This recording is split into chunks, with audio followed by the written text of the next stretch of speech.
Hello and welcome to another episode of Bangladesh Unfolded.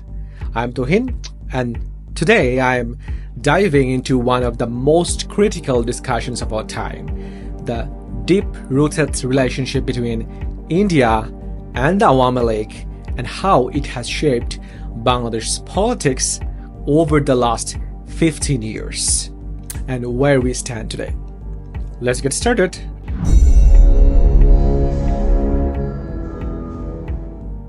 India's role in Bangladesh's politics. For the last 15 years, Bangladesh has given India a lot, but what we truly received in return. Let's look at some hard facts. Bangladesh allowed India transit facilities through our territory, but got almost nothing in return, except for nominal duty charge. India was given access to Chattogram, Mongla seaports, further boosting their trade routes. Bangladesh begged for Tista River water, yet we got nothing. Meanwhile, we generously allowed India to use Feni River water without much negotiation.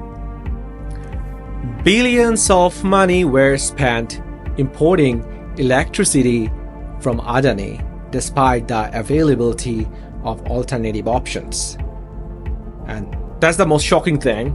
Bangladesh is India's third largest source of remittance. Even though we have international standard printing facilities, most of our educational textbooks were printed in India. India's strategic interest in Bangladesh has always been about maintaining Awami League's grip on power. They were not interested in building a good relationship with Bangladesh as a country. They just wanted to be the best friend of Sheikh Hasina.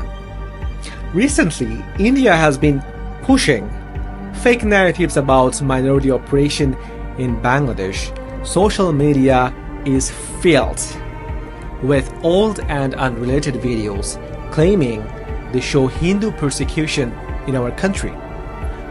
Who is behind this? BJP's ID cell, RAW, and their digital propaganda machinery.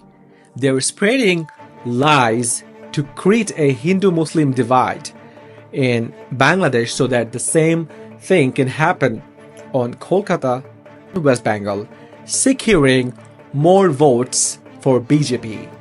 The more they can claim that this narrative to attract Hindu voters in India, it's dangerous pre-planned election strategy.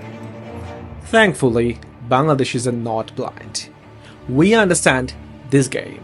We know that India's real motive is to ensure Hasina stays in power so that they can continue exploiting our country for their own economic and political benefits.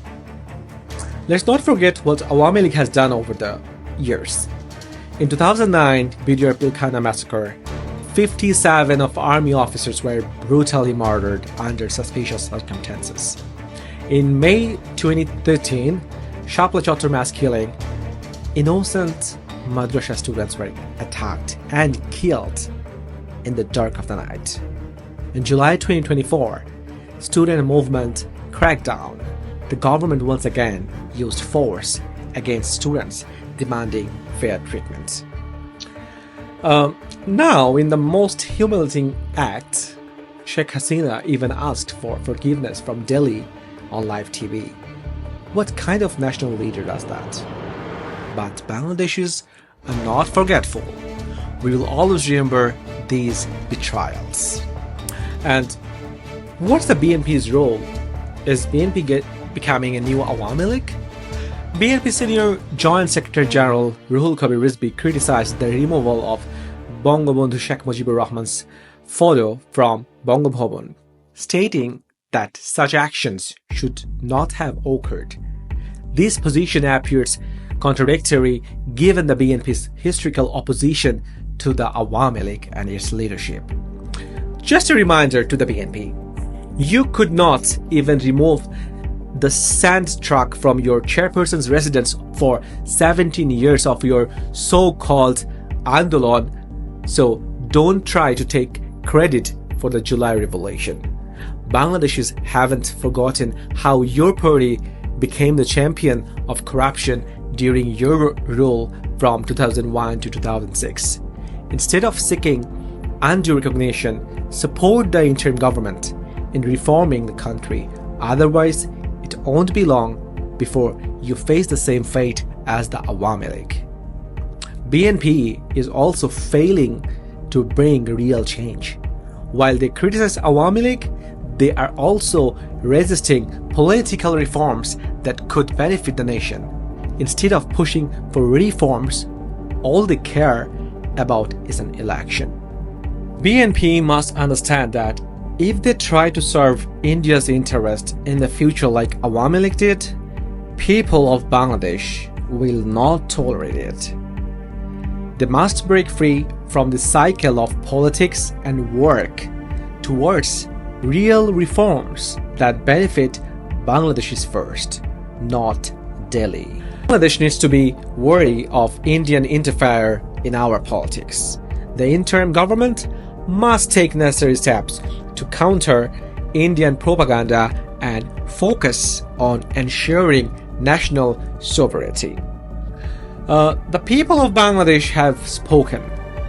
They want real change, not the same cycle of corruption and misrule. This is a time for national unity, transparency, and accountability.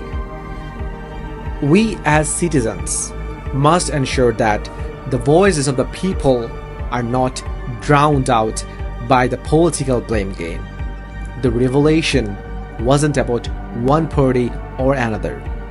It was about Bangladesh and its future. That's all for today's episode of Bangladesh Unfolded. Let me know your thoughts, drop a comment, share this with your friends, and let's keep this conversation going. This is Tuhin, signing off. See you in the next episode.